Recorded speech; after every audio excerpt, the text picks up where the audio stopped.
Breaking news today, Kamala Harris is not giving interviews. Have a question? Many people believe that the vice president has been too careful while dealing with the media. Supporters of her believe that this is the appropriate tactic at the appropriate time. There are inquiries that the press would like to ask Vice President Kamala Harris. It seems that she is not providing a great deal of data. Over the course of the roughly 3 weeks that have passed since Vice President Joe Biden withdrew his candidacy, which sent Senator Kamala Harris to the top of the Democratic ticket, the vice president has demonstrated a lack of enthusiasm for meeting with journalists in unscripted settings. Neither an interview nor a press conference has been granted to her at this time. Immediately following a rally in Michigan on Thursday, Hillary participated in her very first gaggle, which is an informal question-and-answer session, with reporters who are covering her campaign. It lasted about 70 seconds. Ms. Harris took over for a Democratic nominee who had held less press conferences at the White House than any other president since Ronald Reagan since she took office. In the midst of a strictly managed launch of her candidacy, she is now adopting a similarly cautious strategy, depending on televised rallies and statements that she has written in advance. When Ms. Harris was asked on Thursday if she might be willing to participate in an interview at any time in the near future, she responded by saying that she would first finish the convention. "I want us to get an interview scheduled before the end of the month," she added as aides signaled to the crowd of media that question time had ended. "I want us to get an interview as soon as possible." The lack of interaction that Ms. Harris has shown with the media has become a consistent rallying cry on the political right. Republican critics and Fox News stars have accused the vice president of evading scrutiny because of her lack of involvement with the media.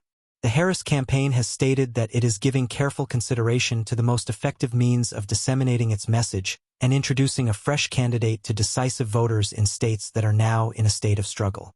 Ms. Harris, who announced on Thursday that she had agreed to a primetime debate with her opponent, former President Donald J. Trump, is believed to have been attempting to strike a balance, according to David Axelrod, who was the architect of the victorious campaigns of former President Barack Obama.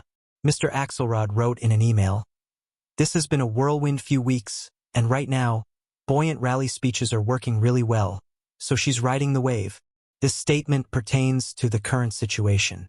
However, I am certain that they are aware of the fact that, in addition, presidential elections impose a series of tests, which include debates and unscripted meetings with voters and the media, through which people get to know you.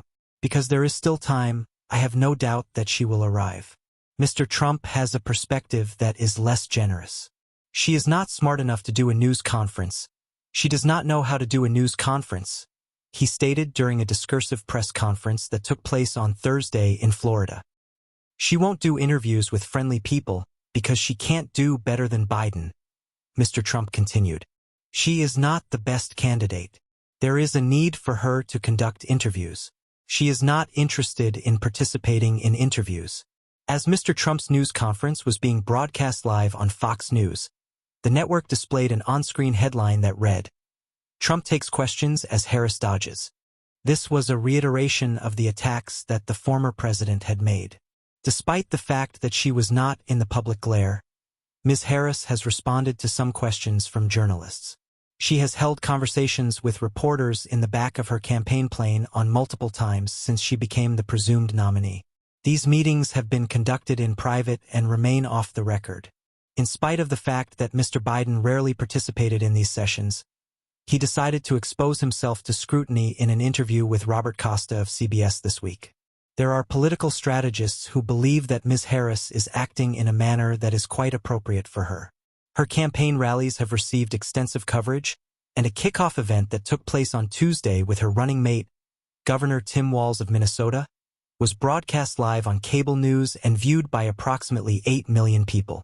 Take, for example, Sarah Palin's disastrous interview with Katie Couric. Big interviews, especially early on in a candidate's campaign, can carry big dangers. According to James Carville, who served as the message strategist for former President Bill Clinton for a significant amount of time, "Where is it written that you have to sit down for a press interview?"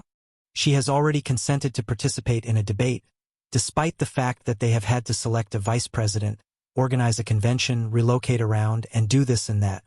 Mr. Carville stated that Ms. Harris was doing an excellent job of managing her time, considering the exceptional assignment of beginning a campaign for the presidency 3 months before the day of the election. In his imagination, he envisioned a reporter pleading with him to come talk to me for 45 minutes. He then proposed a possible response from the campaign, which was, "Oh, shut up." In the past few weeks, Mr. Trump has agreed to participate in a number of interviews, although with a large number of media outlets that are extremely sympathetic to him.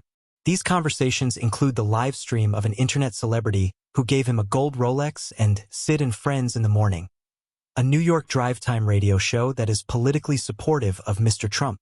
At the convention of the National Association of Black Journalists, which took place the week before, Mr. Trump was confronted with more challenging questions.